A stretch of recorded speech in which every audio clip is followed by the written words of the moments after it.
E aí, pessoal, boa tarde, bom dia, boa noite, tudo bem com vocês? Como vão as coisas? Aqui João Batista Pires, falando para vocês, sou sociólogo, professor de francês, de espanhol, tenho um projeto chamado Tria de Idiomas, onde eu dou aula de idiomas e também faço aí um trabalho de preparação para pessoas que vão passar aí a prova da OAB e no âmbito aí de sociologia, né, ciências humanas, tá?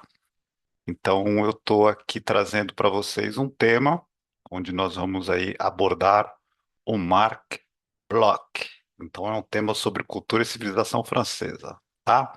Estudamos o francês não por uma simples questão colonial, mas porque a França, estudar a cultura francesa, nos ajuda a melhor entender a cultura brasileira, tá? É isso aí. Então hoje vamos falar aqui, né? Podem ver aí pelo título Marc Bloch, História e Resistência. Então temos aí a foto do Marc Bloch. Marc Bloch é esse historiador bastante importante para a cultura mundial, que agora neste ano está recebendo uma grande homenagem do governo francês. Ele já faleceu aí há um certo tempo, mas nesse ano ele está sendo reconhecido como um herói da pátria. Ah, então é um momento bastante importante. Agora, no dia 23, ele vai ser panteonizado, exatamente amanhã. Eu estou gravando esse vídeo no dia 22, né, de junho, e o Mark Bloch vai ser panteonizado. Ele vai entrar para o Panteão no dia 23 de junho, uma data bastante importante. E aí eu vou explicar isso tudo para vocês, tá?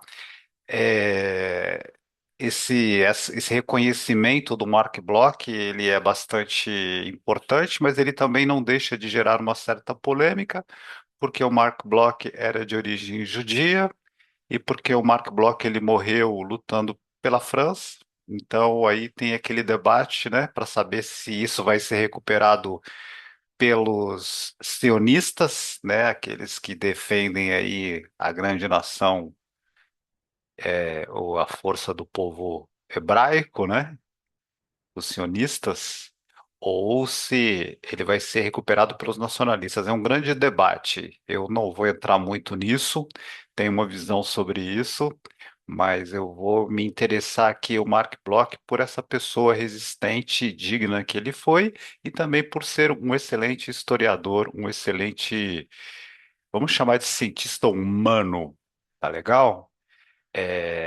Eu vou trazer aqui para vocês verem já essa coisa do Panteão, tá? Eu falei do Panteão, então, ó, isso daqui é o Panteão, pessoal, tá? Esse monumento aqui, esse templo, tá? Isso daqui era, na verdade, uma igreja de uma santa que se chamava Santa Genoveve, Santa Geneviève, tá? É um templo neoclássico, é como vocês podem ver, que fica no, num bairro bastante conhecido aí de Paris.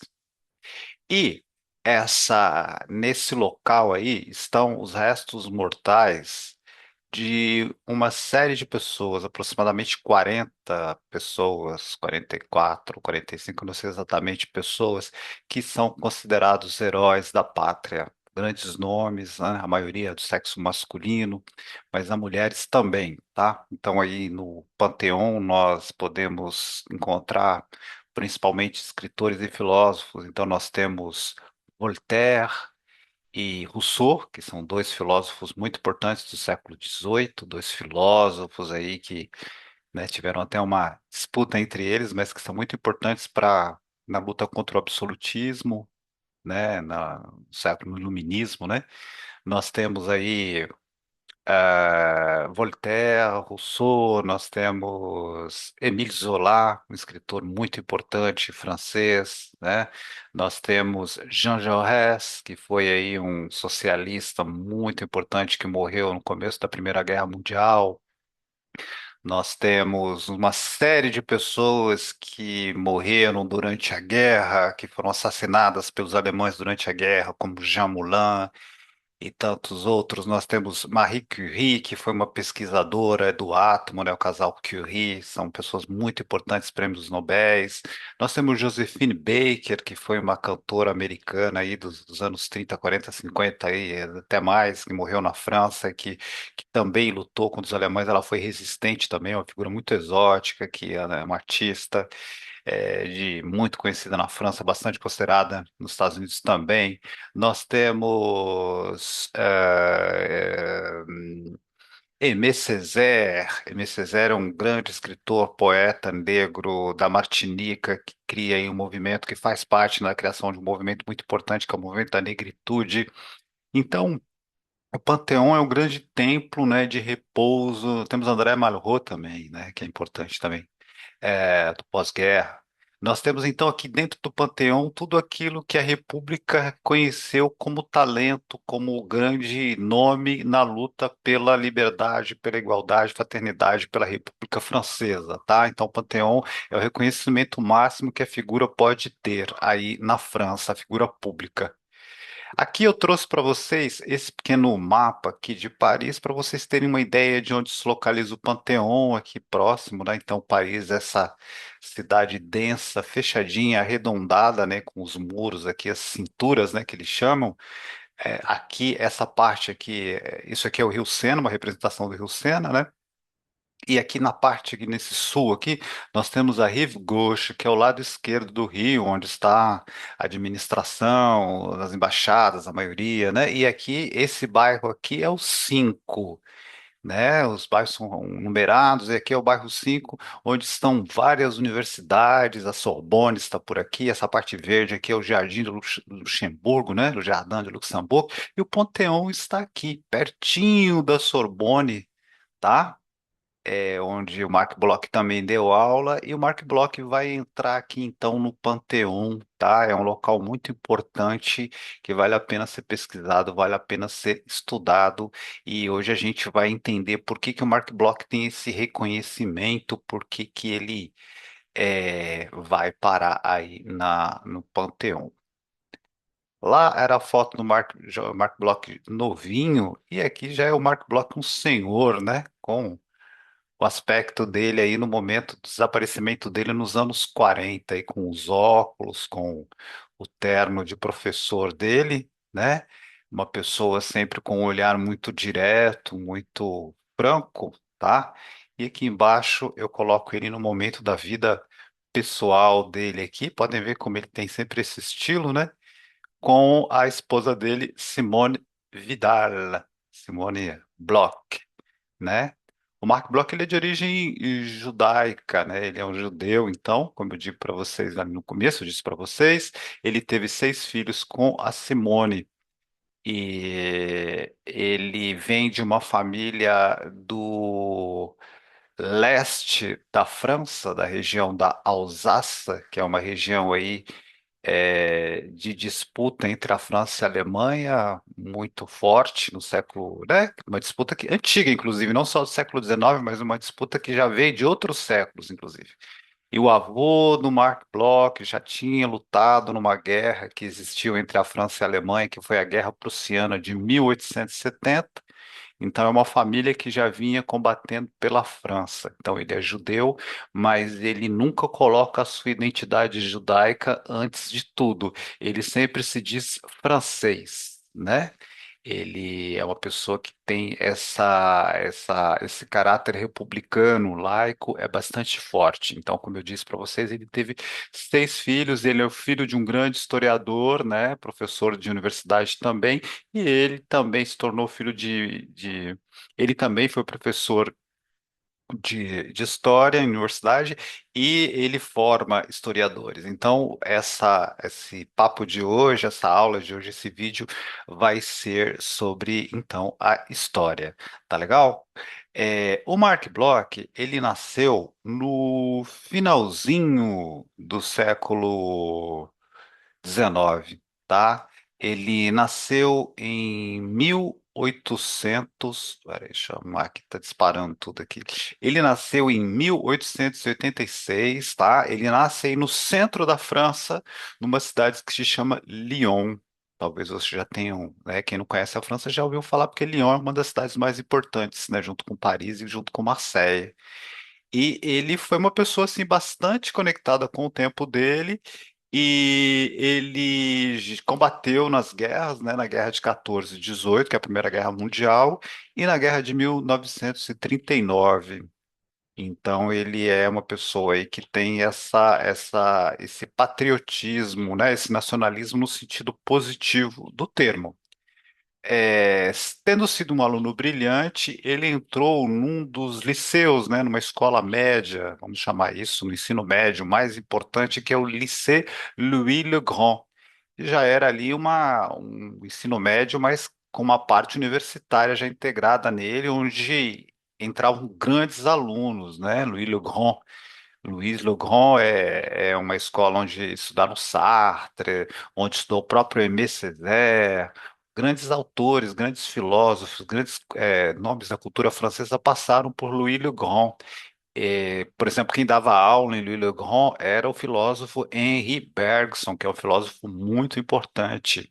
E o Marc Bloch ele passa por Louis Le Grand e ele faz o percurso clássico. Após o Louis Le Grand, ele vai para a Escola Nacional Superior. São concursos muito puxados que as pessoas passam para entrar nessas escolas até hoje, tá? Então, a Escola Normale Supérieure é o caminho para você se tornar um grande professor no ensino francês. E ele passou por isso e passou o concurso e ele se tornou, então, livre docente de História e Geografia já em 1908. E, igualmente, seguindo os passos aí, as trilhas dos grandes intelectuais franceses, ele também partiu para fazer estudos na Alemanha. No caso dele, ele estudou na Universidade de Berlim e na Universidade de Leipzig, né? Sabemos aí que existe uma grande atração dos intelectuais franceses pela filosofia alemã, o próprio Bergson, o Sartre e outros grandes intelectuais franceses foram fazer estudos nas universidades alemãs. E o nosso grande Marc Bloch também foi para lá, principalmente porque ele era uma pessoa que, vindo aí, tendo origens na região leste da França, na região da Alsácia, né, l'Alsace, ele já tinha uma cultura alemã bastante forte. Então ele foi para a Alemanha, fez estudos lá e ele foi então um grande especialista nos estudos medievais. Tá?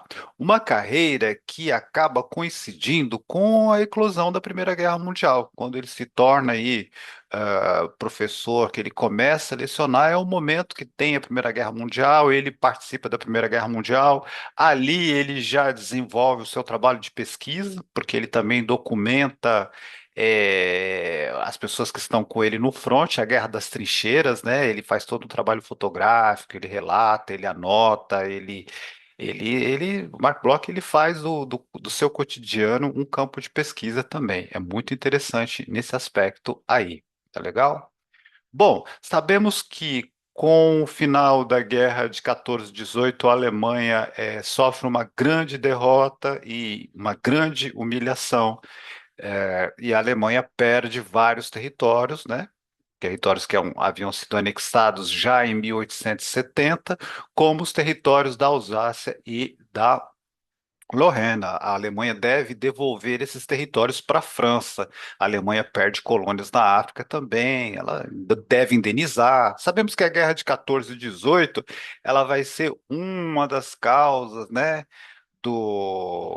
da Segunda Guerra Mundial. Que aquilo ali fica na garganta do povo alemão e isso vai ser, né, uma das causas da da Segunda Guerra Mundial.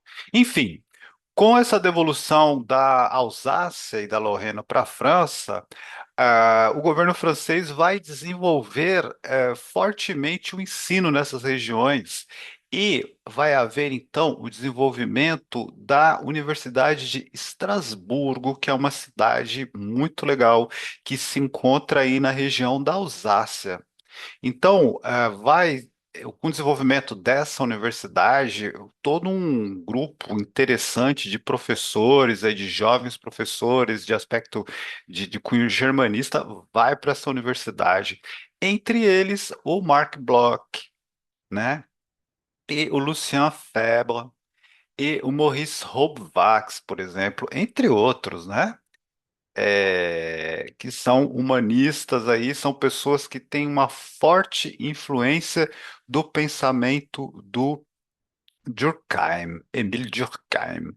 O Durkheim é o grande pai da sociologia francesa e um dos grandes pais da sociologia no mundo, que também para a Alemanha, que também é bastante importante. O Durkheim ele vinha do sul da França, da região de Bordeaux, mas o Durkheim ele teve uma importância muito grande nessa geração. Ele é um pouco anterior, tá?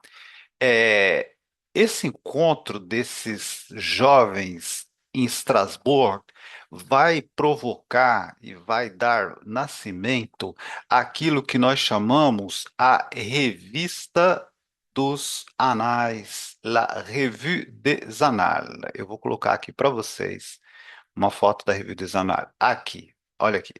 Os Anais de História Social. Ó, aqui vocês têm em cima aqui, ó.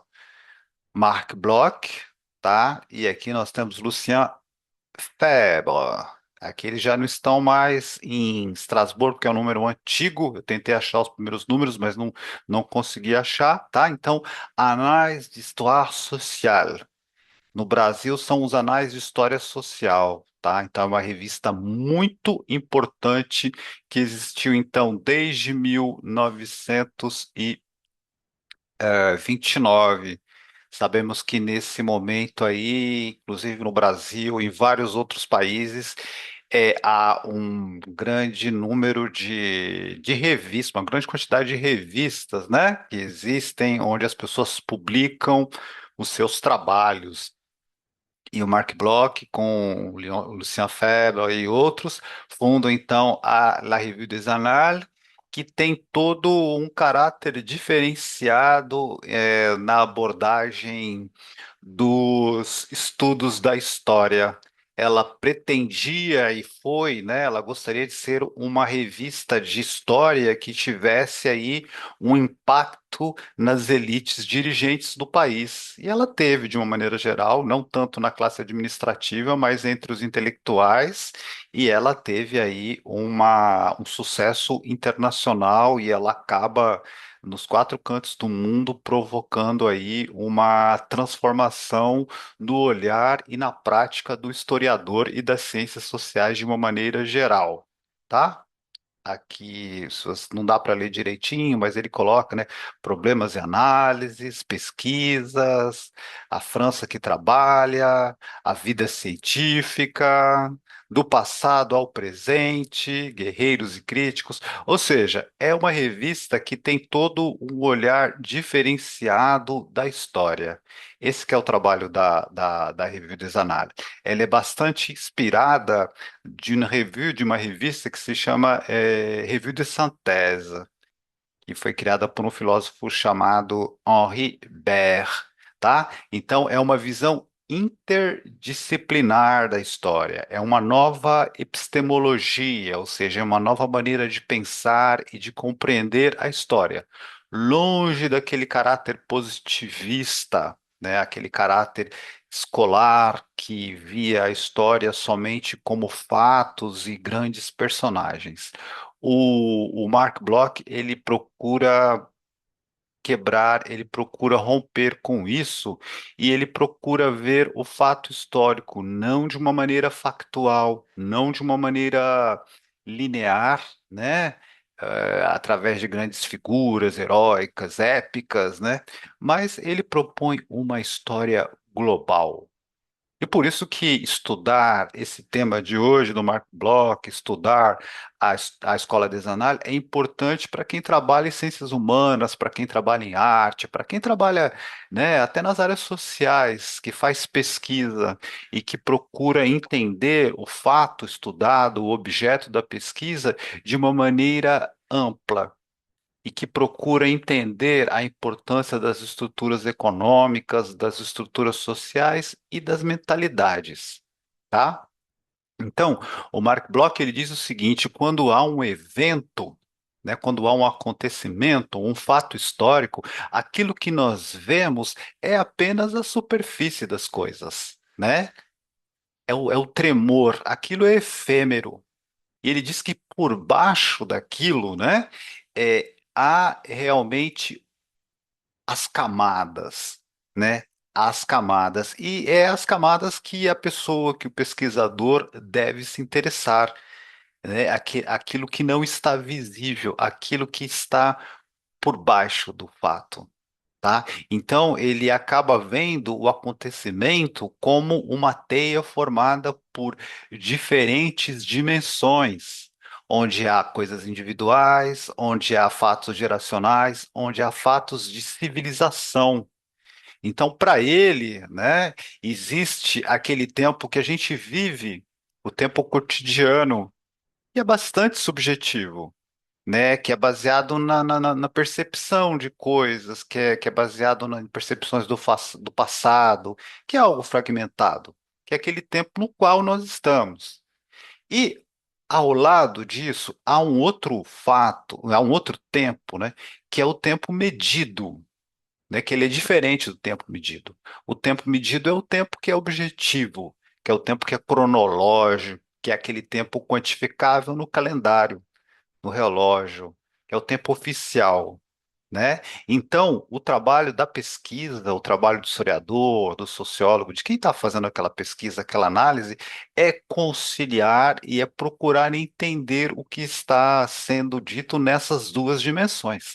E não ficar somente atrelado no tempo, né, cronológico, no tempo objetivo, mas principalmente procurar entender a questão do tempo subjetivo, que é o tempo das mentalidades, tá? Então a escola de Desanálise, ela é bastante interessante nesse aspecto, e é essa a revolução que ela acaba trazendo, porque até então a história, da maneira como ela era construída, ela se desenvolvia dentro daquilo que nós chamávamos o tempo, uma visão positivista da história. Então, a visão positivista da história, ela tenta se construir, ela tenta se dar de uma maneira bastante objetiva. E o Mark Bloch, ele vem mostrar para a gente que não é somente isso, que a gente precisa ir além disso, tá? Então, por isso que é legal a gente ter essa visão e ter esse mergulho aí no Mark Bloch, tá? Bom, pois vou voltar sobre cada figura. Vamos deixar ele aqui, tá? O Mark Bloch, então, ele desenvolve a vida dele, vai fazendo esse trabalho com a La Revue des Annales. Ele passa aí os anos 30 e ele acaba indo para Paris ser professor na Sorbonne, que é um grande feito para ele, né? E ele acho que foi 36, ele vai para a Sorbonne, ali está numa, né, uma grande situação, aquela grande biblioteca, fazendo o seu trabalho, vivendo a sua vida. Só que nós sabemos que os anos 30 são anos não muito felizes para a história humana, como eu disse para vocês, o capitalismo ali está naquele momento de crise, né? Se bem que a crise é uma lógica do capitalismo, ele vive disso, não é mesmo? E temos aí na Europa aí uma ascensão aí de ideias nacionalistas, de ideias ditas totalitárias, né? Se bem que a gente tem que fazer uma grande crítica em cima desse termo totalitário, né? Porque até hoje nós estamos ainda num totalitarismo, só que ele é diferente, hein? Muitas vezes nós achamos que o totalitarismo é somente Hitler, é somente, né? Mussolini na Itália, Franco, né, na Espanha, Salazar em Portugal, né? Tem pessoas que colocam até o Stalin no totalitarismo, né? Não podemos discordar, talvez, mas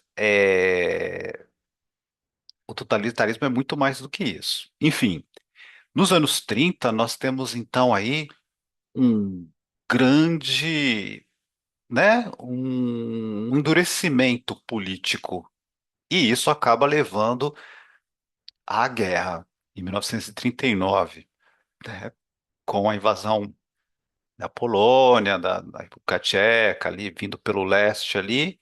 A França tenta fazer um acordo com a Alemanha para não ser invadida, tal, mas isso não acaba levando a muita coisa. A França acaba sendo invadida e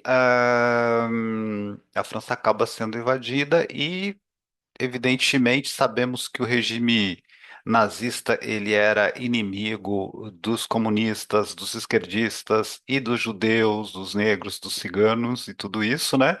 E nós sabemos também que o regime francês do Marechal Pétain, né? Marechal Pétain, detalhe, o Marechal Pétain tinha sido um herói, né? Na Primeira Guerra Mundial, mas ele acaba sendo um colaboracionista, ele acaba abrindo as portas praticamente da França para o regime, para os nazistas, né? Então, eh, o Mark Bloch e outros judeus que ocupam aí postos importantes na sociedade, eles acabam sendo banidos por leis que nem precisaram ser feitas pelos próprios nazistas, porque o regime dessa República Francesa, chamada de República de Vichy, é um regime, né, de entrega e ele acaba banindo os judeus das funções públicas. Então, o Marc Bloch acaba sendo expulso da Sorbonne, sua biblioteca, inclusive, é deportada para a Alemanha, né? Os livros, ele perde a sua biblioteca, uma biblioteca de família importante, né? O que para ele é já uma amputação, não é mesmo? E ele acaba saindo de Paris. No primeiro momento, vou mostrar para vocês aqui no mapa, aqui. Deixa eu colocar outro mapinha aqui. No primeiro momento, ele acaba indo para o sul da França, para Montpellier. Isso, eu trouxe aqui uns mapas aqui, ó. Isso. Ó, então aqui nós temos o mapa da França, tá? Aqui é o sul, aqui é a Espanha, a Espanha, tá? Onde já sabemos que havia acontecido a Revolução Espanhola, a esquerda, né, os anarquistas e os comunistas tinham sido banidos, eles vieram então para a França, muitos deles vieram para essa região aqui de Bordeaux, Toulouse, tá? Do lado de cá nós temos a Itália, os Alpes aqui, a Itália, então sabemos aqui que Mussolini já estava aqui, a Suíça um território neutro, e quando eu disse para vocês Estrasburgo e Alsácia e Lorena, era essa região. Então os alemães entraram por aqui, né? Existe aqui uma região que se chamava La Ligne Maginot, e foi por aqui que eles entraram. O Mark Bloch já era um pai de família, um senhor em 1940, né, em junho de 1940. Eles tentam aí até conter aí a entrada dos alemães, mas isso não é possível. O exército não, né, lutou corretamente, não estava preparado. A França tinha aí feito uma escolha meio estranha de pacifismo, de armistício, né, de tentativa de bloquear isso, mas fazer um acordo aí, em princípio, com os alemães, mas não deu certo. Os alemães invadem então a França, aqui em Paris, e o país é dividido em duas zonas, né? A zona Libre, a zona livre do sul, e o norte aqui, tá? Pensando que a posição da França é bastante interessante para lutar contra a Inglaterra, para dominar a Europa como um todo, né? Sabemos que o plano dos nazistas é um plano de ocupação total da Europa, de domínio total disso daí, para dominar o mundo depois, né? Enfim. Então, o Marc Bloch, quando ele é expulso de Paris da Sorbonne, ele vem aqui, vai para a guerra, não dá certo, ele acaba escrevendo um livro sobre isso, depois que eu vou falar para vocês sobre as obras dele. Isso acaba não dando certo, ele vem para o sul, ele vem para cá, ó, aqui é Marseille, e nessa região aqui tem uma cidade maravilhosa que se chama Montpellier, onde tem uma universidade aí já desde a Idade Média, tá? São universidades muito antigas, ok? Então o Marc Bloch vem para cá, para Montpellier, ele tenta dar aula aqui, mas sabemos que ele não tem uma posição de destaque na universidade, ele é judeu, ele não tem sua biblioteca, ele enfrenta problemas, ele tem filhos já grandes que estão na resistência, ele tem amigos que estão, né? perdidos pelo mundo, pela França. Então, imagine uma sociedade bastante perturbada. Aqui é a região onde ele nasceu, né, Lyon, tá? Então, imagine a situação do país nesse momento dividido. Tá?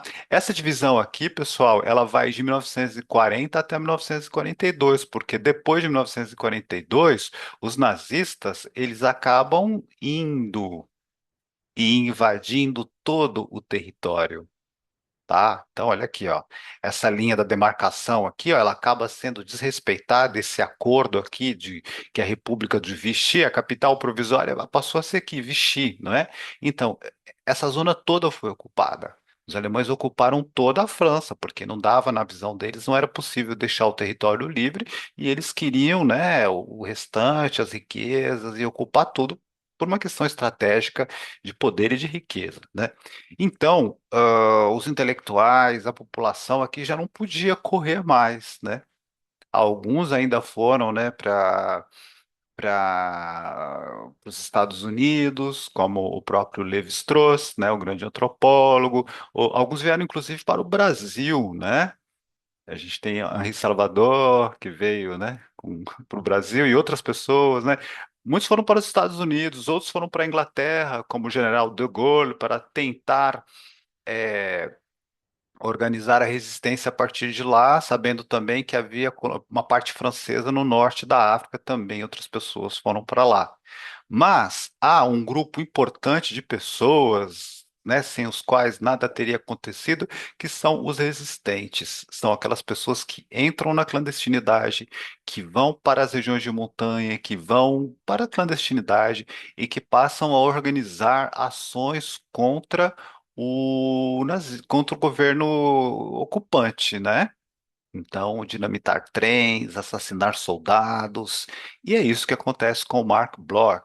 Ele acaba, então, entrando para a resistência, para o movimento de Franc-Tireur, tá? Então, ele abandona sua esposa, Simone, que já estava bastante adoecida, inclusive ela acabou falecendo nesse momento aí, de um câncer. Ela foi enterrada numa vala comum, infelizmente, uma história muito trágica, não é? Não foi a única. O Mark Bloch foi proposto a ele que fosse para os Estados Unidos. Ele chegou até a pensar nisso, mas ele disse que não podia ir para os Estados Unidos porque ele não conseguiu vistos para sua mãe, não conseguiu vistos para os seus filhos maiores. Mas há pessoas aí estudiosos que dizem que o Mark Bloch não iria porque ele não era uma pessoa que aceitaria a derrota e a fuga. Foi sempre crítico a tudo isso, né? Ele tinha realmente um caráter de luta e de combate que era muito grande. Não estou idealizando a figura, né? Há documentos sobre isso, há muitas pessoas que falam sobre isso. Uma pesquisadora da Universidade de Nanterre, já antiga, que é a Annette Becker, ela tem livros sobre Mark Becker, sobre o Mark Bloch, ela tem muitos vídeos dela aí em aulas e ela fala muito sobre o caráter do Bloch, né? E ela estudou bastante as guerras, tal. O pai dela também foi historiador. Ela tem uma história parecida, né, Becker, sobre ela, judia também. E o Mark Bloch, ele tem essa coisa da dignidade. Então, ele lutou, ele foi para a resistência, e quando ele entra no movimento dos francs-tireurs, os franco-atiradores, né? Ele chega para a juventude da resistência, já com 50 e tantos anos, e ele diz: Bom, eu vim entrar aqui. Ele vem com essa roupa, né? Ele vem com esse, né, com esse estilo aí. E dizem para ele: olha, o senhor, tudo bem, o senhor pode aí escrever artigos para gente, entendeu? Né? Fazer essa parte de comunicação. E ele falou: não, eu vim aqui para combater, eu quero atirar, eu quero participar de ações. E aí ele entra na clandestinidade, ele muda o nome, né? Blondel, depois Fougère, né? Fougère é Samambaia, né? Vamos dizer assim. E ele. Fougère é o nome de uma região, na verdade, mas ele pegou como nome, né? Como pseudônimo. E ele vai, então, participar da clandestinidade, da resistência.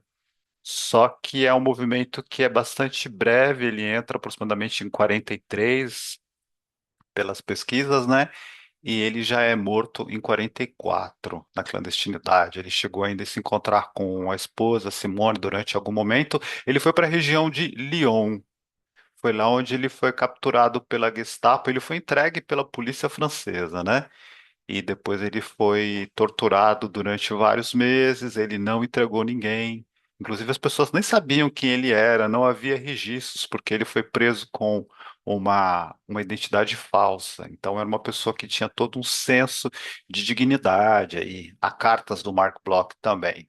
Tá legal? Então, ele, infelizmente, foi aí torturado e ele foi morto aí na região de Lyon, né? Tem toda uma mística sobre a morte dele aí, das pessoas que o viram morrer, mas bom, aí são hipóteses, né? São coisas que se contam uma vez mais a história, tá legal?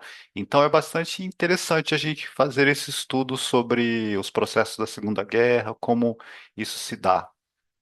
Aqui o Lucien Febvre, o grande amigo de Marc Bloch, é, já de Estrasburgo, também historiador, um grande pesquisador também sobre a Idade Média, tá?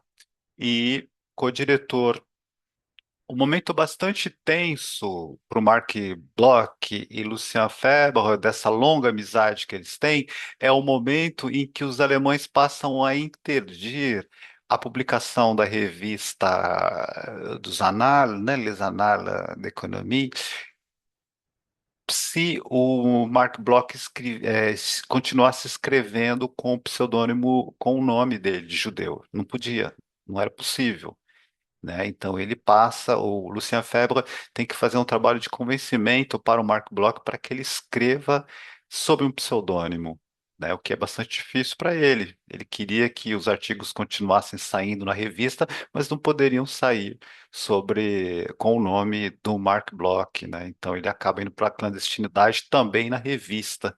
Como alguns artistas fizeram no Brasil, como o próprio Chico Buarque, né? O Julinho da Adelaide, eu acho que era o nome do Chico Buarque e outras pessoas em outros países que tiveram que escrever com pseudônimo, tá? Lá anteriormente eu tinha falado para vocês sobre o Rob-Wax. Olha aqui a foto do Maurice Rob-Wax. O Rob-Wax não era judeu, né? Ele era um sociólogo, né? Então, como eu falei para vocês, também deu aula na Universidade de Estrasburgo. O Rob ele é muito interessante porque ele também tinha um caráter polivalente, também fez estudos de filosofia e ele fez também estudos dessa parte de estatística.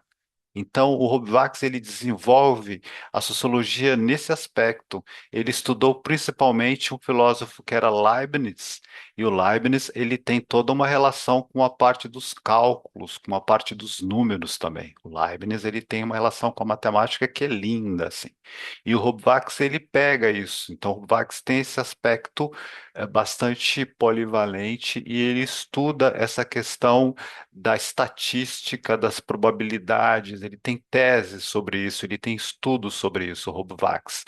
Mas o Rob-Wax ele é principalmente conhecido pela questão da memória coletiva e da memória individual. Ele tem duas obras sobre isso.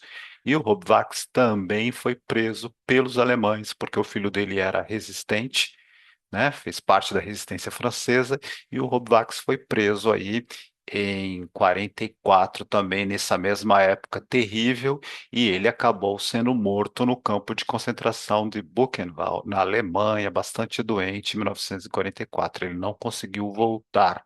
Algumas pessoas voltaram dos campos de concentração, mas não foi o caso do Maurício Robax. Então, se vocês quiserem conhecer o trabalho do Maurício Robax, é interessante ler o que ele escreveu sobre estatística e também sobre a memória coletiva, principalmente, tá? Isso tem muito a ver com o trabalho aqui que a gente faz aqui com esse estudo, né, da memória individual e da memória coletiva. Certo? Então, essa geração ela é muito importante. A revista dos Anais é algo bastante importante, tá? para o desenvolvimento das ciências humanas, nesse aspecto que eu falei para vocês, de fazerem uma abordagem da história como um fenômeno em movimento, um fenômeno que não se constrói somente num tempo cronológico, mas que também se constrói de subjetividades, que também se constrói de cultura. É o que se chama de história das mentalidades. Tá legal? Nesse aspecto, olha aqui a obra do fazer um pequeno comentário aqui, tá? Das obras do Mark Bloch. Então, aqui um dos trabalhos bastante conhecidos dele, um dos mais conhecidos, é esse aqui, que é A Sociedade Feudal. Então, é um livro onde ele propõe essa abordagem, né, da história, estudando o mundo medieval, não daquela maneira clássica e antiga e pesada, mas procurando entender as mentalidades, os padrões de comportamento, a agricultura, a propriedade, a religião, uma série de coisas. É uma abordagem bastante interessante. Esse livro é muito ditado, é muito lido, e a partir desse trabalho do Bloch sobre o mundo medieval, há toda uma linhagem de pesquisadores que vão desenvolver uma abordagem bastante interessante. É um estudo histórico, mas é um estudo histórico que vai numa visão ampla das ciências sociais. É algo bastante original como enfoque, né? Que não se constrói sozinho, se constrói nesse ambiente que eu trouxe para vocês de Estrasburgo e que depois continua se desenvolvendo, tá? Outra obra aqui que eu trouxe para vocês, Le Roi Thaumaturge, Os Reis Taumaturgos. É um estudo também sobre a Idade Média, um estudo sobre o medievalismo, né? Sobre a época medieval, onde ele vai estudar a época medieval do século XI, mais ou menos, até o século XVIII, até o momento antes da Revolução, praticamente, francesa. É, lembrando que a Revolução Francesa, não sei se eu falei anteriormente, 1789 até 1799, tá? É um momento importante da história da França, da Revolução Burguesa, mas ela é uma revolução importante. Os reis taumaturgos. Quem são os reis taumaturgos? Eram aqueles reis que tinham poderes de cura, tá? Então, além de trazer uma visão, né, que já tinha da Idade Média, já apresentada pela Idade Média dos reis como criaturas divinas, aqui ele traz, ele resgata essa ideia e essa visão do caráter sobrenatural atribuído aos reis da França e da Inglaterra.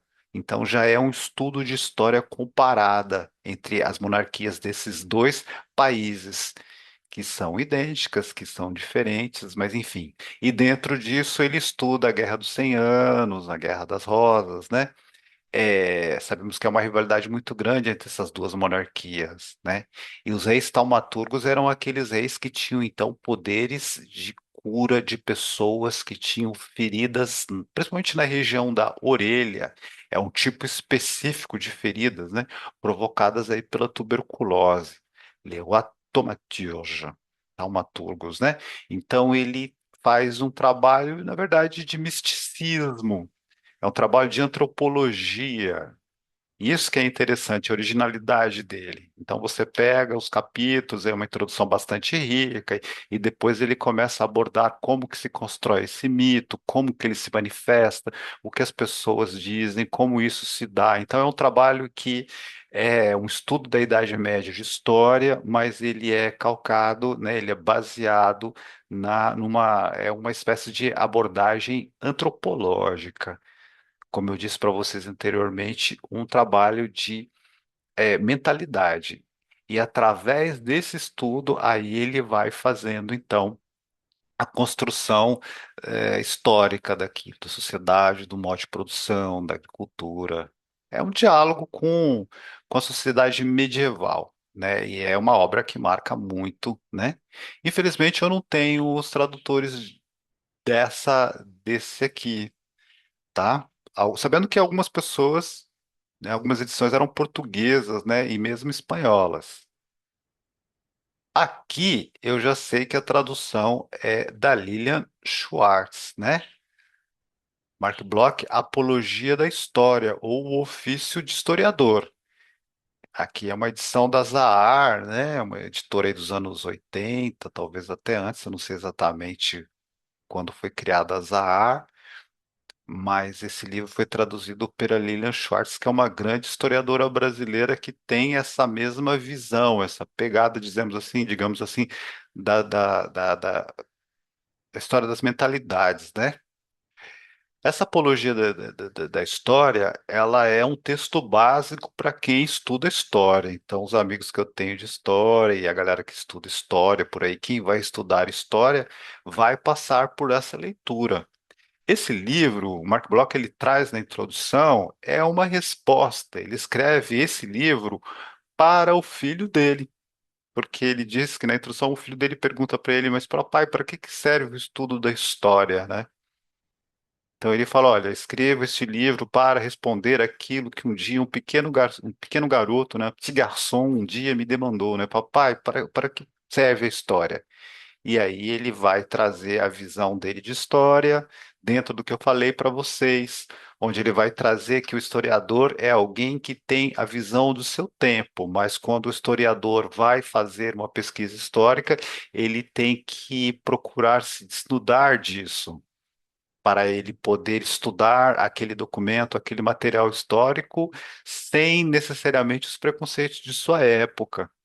Sabemos que a objetividade do pesquisador é algo bastante complexo e bastante debatido, não é mesmo? Até na perspectiva do Durkheim, que o Durkheim, ele, né, o sociólogo, como eu disse para vocês anteriormente, um dos fundadores da sociologia, ele propõe uma abordagem bastante objetiva dos fatos sociais, como um cientista, né, de exatas, digamos assim, né, ou de biológicas, né, como uma coisa, mas temos a nossa visão de tempo, né? Do tempo do historiador, do tempo de cientista social.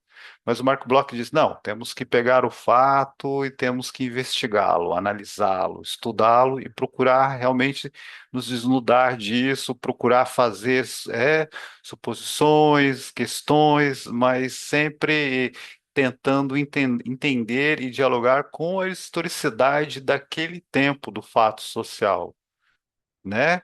Se já chegarmos com uma visão pronta, fabricada ou seja, a história, o estudo já vai estar bastante, né? Mas, bom, os marxistas vão dizer uma outra coisa, não é mesmo? Bom, o que mais que tem aqui? Acho que tem mais uma obra só.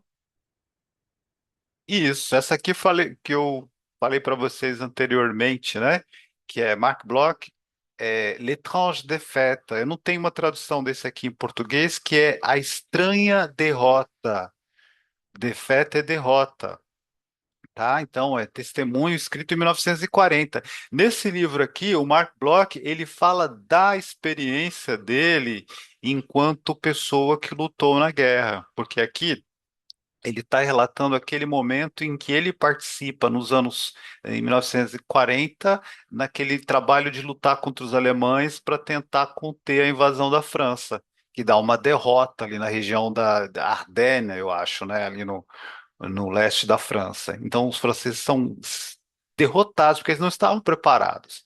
E o Marc Bloch, então, o livro tem uma série de capítulos onde ele se coloca, ele se traz ali, ele traz a sua visão, quem ele é, que combate que ele está fazendo. Ele fala sobre a situação do próprio exército naquele momento ali, e a partir disso ele vai construir. O Mark Bloch ele se coloca muito também no mesmo, né, com essa busca pela, né, objetividade da análise e tal. Ele também se coloca, né, ele também coloca o seu olhar. E A Estranha Defeito é um livro interessante nesse sentido, né? Porque ele analisa uma época polêmica da história enfim, é um livro que tem uns livros do Mark Bloch que foram publicados posteriormente, né? E eu acho que esse foi um deles, tá? Ó, observem que 1946 está marcado aqui, né? Ele escreveu Le Témoignage e ele não sabia se o livro ia ser publicado, porque já estava no momento da guerra, tá?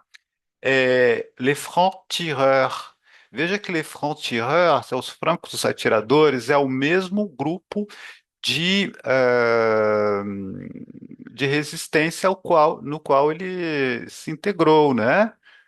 Então ele tem esses. É claro que a edição não foi dele, né? Mas é o grupo de resistência com o mesmo nome, homônimo ao que ele fez parte, tá? Ele tem um outro livro onde ele analisa também a guerra de 14 e 18 do ponto de vista dos boatos, né? Onde ele analisa também o papel dos boatos na guerra, dos mitos, das invenções, né? Eu não me lembro exatamente o título agora, mas é um livro bastante. Histórias de uma Guerra. É um livro bastante interessante. Não vou forçar aqui agora para dar informação, tá? Então, esse é que é a produção historiográfica do Mark Bloch. Tá? Ele tem outros livros que aí foram publicados posteriormente, outras coisas anteriores, tá? Antes da Sociedade Medieval, ele também tem uma outra obra também bastante interessante, não no mesmo estilo, tá? Mas é um historiador que é apaixonado pela história e que gera, junto com Lucien Febvre, uma geração de historiadores, como o próprio Fernand Braudel. Tá aqui, o Fernand Braudel é muito conhecido no Brasil porque o Fernand Braudel ele veio para o Brasil nos anos 30, mais ou menos nessa época, o Fernand Braudel veio para o Brasil porque o Fernand Braudel ele fez parte daquela missão francesa que esteve na fundação da Escola de Filosofia e Ciências Humanas da Universidade de São Paulo. Não só lá, né, em outros departamentos também havia professores franceses. Sabemos que a USP foi criada pela elite paulistana após a guerra, após a derrota da Revolução Constitucionalista de 1932. A USP queria dotar as elites paulistas, o governo de São Paulo, da província, queria dotar a USP de uma grande universidade. E aí, para isso, fez vir professores renomados da França, ou jovens professores, né, de talento da França, como foi o caso do Fernand Braudel, do Claude Lévi-Strauss, que era antropólogo, do Roger Bastide, tem gente de geografia também, gente de outras áreas também, tá? O Brodel, ele tinha um percurso, né, bastante polivalente também, porque ele era formado em história, mas ele tinha um grande interesse por geografia, por economia, por ciências humanas, um perfil típico da Escola des Annales. Então ele era bastante influenciado para isso. Aqui eu coloquei duas fotos dele jovens, talvez quando ele estava aqui no Brasil, nos anos 30. Ele ficou no Brasil por 3 anos. E aqui depois. E o Brodel, o campo de estudos dele bastante marcante é o Mediterrâneo, onde ele estuda o papel do Mediterrâneo no desenvolvimento do Ocidente, né? Então ele faz uma abordagem muito rica, onde ele considera aí os aspectos da economia, da geografia, da sociologia. Então, como vocês podem ver, é uma história sem muros, é uma história que tem vários departamentos, é uma história que tem um olhar polivalente.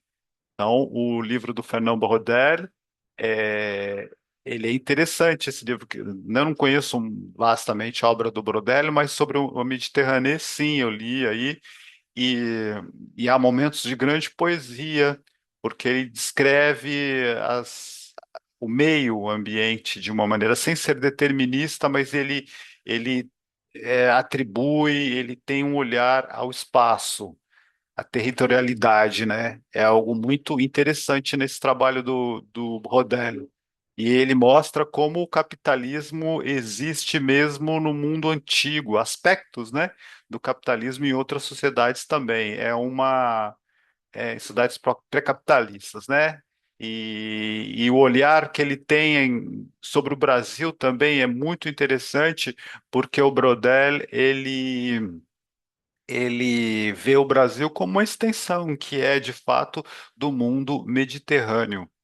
E muitos historiadores e sociólogos e pessoas importantes como Antônio Cândido e outros tantos, né, o Florestan e outros tantos, Não sei se Florestan exatamente pela idade, né? Mas o Antônio Cândido, por exemplo, passaram aí pelas classes, pelas aulas do Fernand Braudel, de Roger Bastide, dessa missão francesa, tá? Aqui a gente tem o Jacques Le Goff. O Jacques Le Goff foi sempre com esse cachimbo dele, esse monte de livros. Vocês podem observar, tem várias fotos do Le Goff. Ele é um pesquisador, um historiador muito importante de uma geração depois já do Fernand Braudel. E o Le Goff, ele tem um trabalho sobre a Idade Média também que é muito interessante. Ele é da terceira geração da Revue des Annales, tá? E esses dois pesquisadores, o Brodel e o Le Goff, eles têm uma relação muito importante com outro espaço importante para as ciências sociais, que é a Escola de Altos Estudos de Ciências Sociais, né? O USS, tá? Eu conheço outras pessoas que estudam lá, como o Gabriel, que é uma pessoa que eu gosto muito, e o Gabriel estudou lá, né? Gabriel é brasileiro da Unicamp, grande pessoa. O Legoff, ele é muito interessante. E a escola de Hautes Études é interessante porque, na verdade, mesmo se o Marc Bloch não esteve ligado à escola de Hautes Études, ele está na origem disso, junto com Fabre, porque a La Revue des Annales é uma das bases para a criação, mais tarde, muito tempo depois, né, da Escola de Altas Etudes. Tá legal? Então é para ver como que uma corrente, como que uma linha filosófica, nem filosófica, histórica, né, de abordagem renovadora da história, como que ela vai se disseminando e ela vai provocando outras coisas. E é legal também a gente trazer esse enfoque, porque muitas vezes a gente estuda e a gente pensa a cultura francesa mais do ponto de vista dos filósofos, né? Do Sartre, de Deleuze, né? É, do Foucault, que são interessantes, mas também é legal a gente pegar esse ponto de vista da história e ver como que se desenvolve essa história social, essa história das mentalidades, que acaba também dialogando, é claro, com a filosofia, porque o trabalho de Deleuze e o trabalho é, do Foucault são trabalhos que estão bastante ancorados na história, não é mesmo? São história, né? E no Brasil, isso vai deixando então raízes, né? Que vão entrando, e aí uma pessoa que é bastante importante nesse aspecto aí é o Caio Prado Júnior, né? O Caio Prado Júnior, ele é então aí um filho das elites do interior de São Paulo, né? Do Oeste Paulista, mas que primeiro, claro, se forma em Direito na Universidade de São Paulo, né, no Largo de São Francisco, mas que logo acaba enveredando aí por campos variados da sociologia, da história, da geografia, né, escrevendo outras coisas críticas e tal. Então é alguém que é bastante imbuído e que sofre uma influência muito grande desse estudo aí. O trabalho do mais importante do Caio Prado Júnior é a formação do Brasil contemporâneo, é um trabalho dos anos 40. Inclusive, ele foi aí, teve que ir para a clandestinidade, né? E foi perseguido porque ele entrou no Partido Comunista, né? Como outras pessoas aí dessa época aí dos anos 40. Sabemos que estávamos no período do getulismo, né? Um período de forte ditadura no Brasil, mas o Caio Prado Júnior ele é uma pessoa muito interessante que também tem aí toda uma influência depois numa geração, na publicação de livros, né, na fundação da Brasiliense, que é uma editora aí que existiu no passado aí, muito importante para uma grande geração. Até para mim, quando eu comecei a ler, entrei na faculdade, ainda havia a editora Brasiliense, né? Ainda há livros por aí que nós vemos graças à Brasiliense, né? Então, Caio Prado Júnior é interessante. E outra figura também que é marcada aí pela escola de Zanalla é o Sérgio Buarque de Holanda, que eu peguei uma foto dele olhando para baixo, lendo aí. O Sérgio Buarque de Holanda é muito importante. Ele vem do Nordeste, né? ele é pernambucano. Eu coloquei Holanda com L. Agora eu fiquei em dúvida se esse Holanda é com dois L's, mas acho que é um L só, né? O Sérgio Buarque de Holanda, ele é pernambucano, então, como eu disse, ele vai para o Rio de Janeiro e ele estuda na Universidade do Brasil, né, na Escola de Direito da Universidade do Brasil. Hoje é o FRJ, né? Mas naquele momento as pessoas chamavam de Universidade do Brasil. Então ele acaba se desenvolvendo no Rio de Janeiro.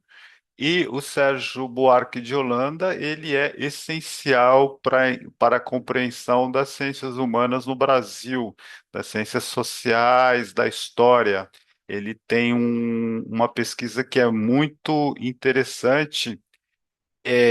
Tanto ele quanto o Caio Prado Júnior, eles vão pesquisar a, a Idade Média brasileira, que no caso é o período colonial.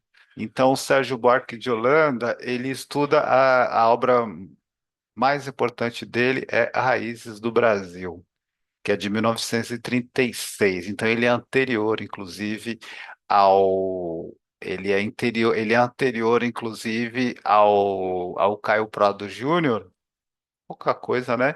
Mas é um pensador aí, um pesquisador que é muito importante porque ele estuda também o meio, ele estuda a questão das monções, a questão da expansão territorial, ele trabalha diretamente com essa questão da mentalidade, das mentalidades, com a questão do cotidiano da história. O Sérgio Buarque de Holanda, ele trabalha muito essa questão de entender essa questão do homem cordial. O homem cordial não é o homem bom, é o homem que age com o coração, o homem que age com as paixões, aquele homem que é capaz de conciliar a violência extrema com a bondade, com a religiosidade, é aquele homem que não sabe separar os interesses públicos do interesse privado. Então, ele analisa o pensamento das elites, ele analisa o patriarcado. Então, o Sérgio Buarque de Holanda ele é muito determinante para a formação de toda uma geração, né? A Lilian Schwartz, professora da Universidade de São Paulo, que traduziu o livro do Mark Bloch que eu mostrei anteriormente para vocês sobre a apologia do métier do historiador, ela estuda muito o Sérgio Buarque de Holanda, né? Inclusive, acho que ela organizou aí porque teve uma publicação agora de aniversário aí do Raízes do Brasil, e ela comenta muito o Sérgio Buarque de Holanda, e ela fala muito sobre essa questão do pensamento dele, essa questão do privado e do público, do homem cordial. Então, isso é para mostrar para vocês a importância desse pensamento, né? É claro que há outros autores e também autoras, né, que são influenciados pela questão da dos Anais, né? Até o Gilberto Freire também, com Casa Grande e Senzala, mesmo se o Gilberto Freire ele foi mais influenciado pela Inglaterra e pelos Estados Unidos, né? Um modelo mais anglo-saxão, ele também tem uma visão do cotidiano da história que nós não podemos dizer que era indiferente às ideias francesas, né? Ele também trabalha muito sobre essa questão do cotidiano. Mesmo se a gente pode aí depois tentar fazer alguma análise crítica mais profunda sobre o trabalho do Gilberto Freire, né? Esses autores aí que eu trouxe para vocês, falando agora sobre a expansão dos anais no Brasil, né? O Caio Prado e o Sérgio Buarque, era o que eu estudei na minha graduação, né? Na minha graduação, alguns autores a gente não conhecia, a gente não estudava sobre o pensamento brasileiro, autores que são mais abordados agora, estudados agora, né? Até autores estrangeiros, né? Até o Fanon, né? Autores que a gente vê agora, naquela época a gente não estudava os anos 80, eu estudei muitos clássicos, né? Na escola de sociologia, e eu não sou historiador, é sempre interessante essa visão, uma visão de sociólogo, tá? Então, vamos voltar aqui para o Mark Bloch, para a gente fechar. Então, ficou bastante longo o vídeo, mas eu quis trazer para vocês o enfoque, então, sobre a escola de anais, né? e para chegar no Mark Bloch entrando no Panteão junto com a Simone Vidal, tá? O corpo do Mark Bloch não vai para lá. Os restos mortais dele vão continuar lá no cemitério onde eles estão, no sul da França, na região do La Creuse, né? O que vai ser construído lá, com o acordo da família, é um túmulo simbólico onde haverá objetos, pertences, como um relicário ali do Mark Bloch, né? Na verdade, ele e a Simone, eles vão continuar mesmo, os restos físicos deles vão continuar mesmo no cemitério onde eles estão, mas eles vão estar representados juntos com os outros autores, com os outros grandes nomes da França e, né, no Ocidente, lá dentro do Panteão, ali na França. Espero que um dia vocês possam ir para a França e visitar o Panteão e conhecer o Panteão. Tá legal? Então é isso, um olhar sobre a França, mas que é importante a gente estudar a história e é importante a gente continuar resistindo, porque nós sabemos que hoje nós temos nos nossos países uma ascensão de novo, novamente, do pensamento da extrema-direita, da mesma maneira como houve nos anos 30. Então é importante que nós estudemos a história de uma maneira crítica e que nós continuemos a fazer resistência a esse pensamento que é um pensamento totalitário, que é um pensamento racista e que é um pensamento ditatorial. E tomando sempre muito cuidado com as redes sociais, porque são elas, né, hoje, a tecnologia aí, né, digital é a arma que esse sistema está é, usando, é a guerra epistemológica, a guerra do conhecimento, ok? Eu agradeço a todos vocês, ficou meio longo, mas foi um prazer falar para vocês. Tá legal? Então continue, aguardo as reações. Muito, muito obrigado. Merci beaucoup. Au revoir. Et vive la France et vive le Brésil. Sempre. Tchau, tchau.